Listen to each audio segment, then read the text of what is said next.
Politics is neither wholly virtual or entirely evil. It is a necessary aspect of human society, and its impact depends on how it is wielded and managed. As citizens, we play a role in shaping the political landscape through informed participation. Participation, I mean, and sometimes advocacy. Chess is the significant of all games. I can tell you this, and it's the only metaphor that can help explain the elements and philosophy of politicians. It is the only symbolism that can give you bit to bit how your politicians run your government. And that's why sometimes I tell people that chess and politics is one and the same thing. Politics or chess has got three components for it to be complete, because politics and chess are a game. We usually have the director, and there are players in political field, same way there are players in chess board. And lastly, there are always witnesses. Like right now, the witnesses are you guys. The pieces on this board represent social structures, same way in political arena. And normally in a political arena, there is always the ruling class. And the ruling class, for instance, today in Kenya, the king is Mr. William Ruto, who has got infinite prize and is fighting for his dignity. Then we have the queen, somebody next to the king, second most powerful person. The king needs the queen most for a serious battle on a chessboard, same way in a political arena. Then we have the ecclesiastical class, the bishops, and this in a political arena can represent the clergy, the church, and perhaps sometimes can represent the queen and king's messenger. Mtu kama Oscar Sudi, Mutahi Kiiga, those are considered to be king and queen's messengers. So in chessboard, they're being represented by the bishop. Then we have the third pair, that is called the civil law enforcement, and these in a political field represent the police. Finally, the rocks, which represent the army. Then on the front row, we normally have the pawns, and these can represent commoners, or sometimes they can represent ideas. And for you to initiate any political battle, you need to get these ones moving. So just give the exact description of what normally happens in the political field. And I want to give you exact picture of how we thought that we've put Ruto on to check, but exactly it's the opposite. Somebody is playing the other here out. In chess, there's always a victim, and surprisingly, it's always the victims that always think that they are in control of the game. And finally, they get to be butchered. And let me show you this. Ruto came up with a punitive bill, and we rejected that bill. Took the police on the street to get ready to counter us. We didn't back off.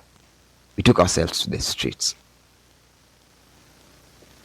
This is a game And he didn't back off because he had his target. And what did we do?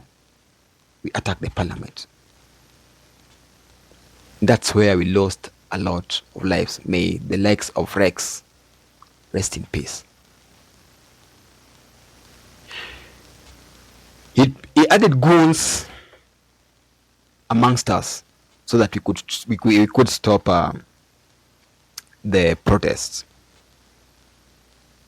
We had a feeling that we were winning this war because we had already conquered the parliament, and the only thing that we were now waiting is William Ruto and time. That's what was standing between him and Sugoi. Time. And our target was 2027 to checkmate him. And we are going to use this one using the church. Even though we know that it dropped the financial bill, and that was no longer our target. Our target now was Ruto must go home. And we knew we had already put him in a checkmate position. And now let me show you how things are turning out to be. There's a move. There's a change of talk from both the government and the opposition. And the government is coming up with the talk of everybody has got an exams. Muko na mtihani, tuko na mtihani. And the deadline of submitting these exams is 2027. Why is William Ruto diverting your attention from issue-based politics to non-issue-based politics? What do you want from Ruto? Very simple thing. Follow the constitution. Fire the corrupt leaders. Lower the taxes. Stop the abductions. Simple things that you don't need a dialogue to initiate. And perhaps even if it were a dialogue, it should be not a dialogue of more than even 2 days. But now, in this dialogue, he wants to bring Raila in. For what purpose? Okay, let me ask you. If today we stage a civilian coup and we manage to take William Ruto out of power,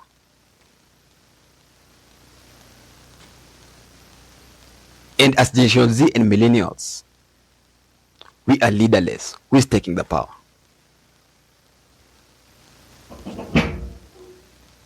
Definitely nobody. It simply means that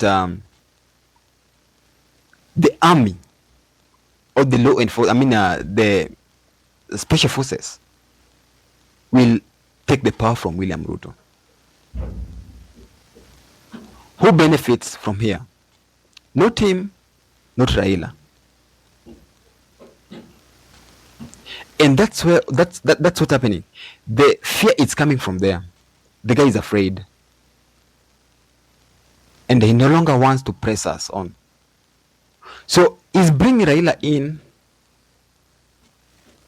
to shift the attention of the issues being discussed, at the same time deploying a strategy for 2027. One thing that happened is that there's a commencement of formation of IBC, which was supposed to happen by 27 January, and now it's coming in as early as possible, and he's supporting it.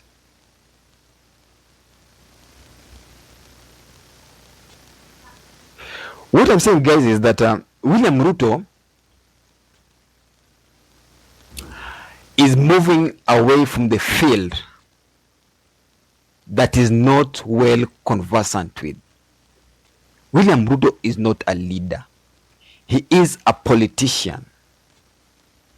and is moving us from leadership field to political field that he is a master in. And he wants to engage us from that side. And since he knows that the only person that can beat him on that is Raila Amolo Odinga, he has already taken Raila Amolo Odinga to his side. Raila anakula na hii serikali. And I think somebody should tell him that at least he should be a man of his words. There's no way Raila is going to tell us that he has dropped his, he has dropped his concern about the dialogue that was supposed to happen between Generation Z millennials and William Ruto that he was supporting. And right now he's on the sides of Generation Z. And at the same time, you can see the statements that are being made by the Gladys Wanga, kina Kaluma having some posts, kina Robert Alai statements. It simply means, it simply shows you where Raila's heart is. He has dropped that issue by the word of mouth, but ndani, I have a feeling Raila is supporting William Ruto. President Moi, the late President Moi, faced a similar situation that William Ruto is facing today in 1992. And history has it that he garnered votes less than the whole opposition combined. How did he manage to do that? Simply by dividing the opposition. Raila no longer has got interest in Kenyan politics from my point of view. So he doesn't want to have say, I think, from the look of things. And I think yes, saizi anashughulikia tumbo. That's why he's siding with the oppressors. So guys, William Ruto is not going to go home that easy. And the only way to take that guy home is through this Generation Z, wachukue kura. And we give it to 2027 because I know he cannot be impeached. That is one thing. So we are only having time as we wait to take him home.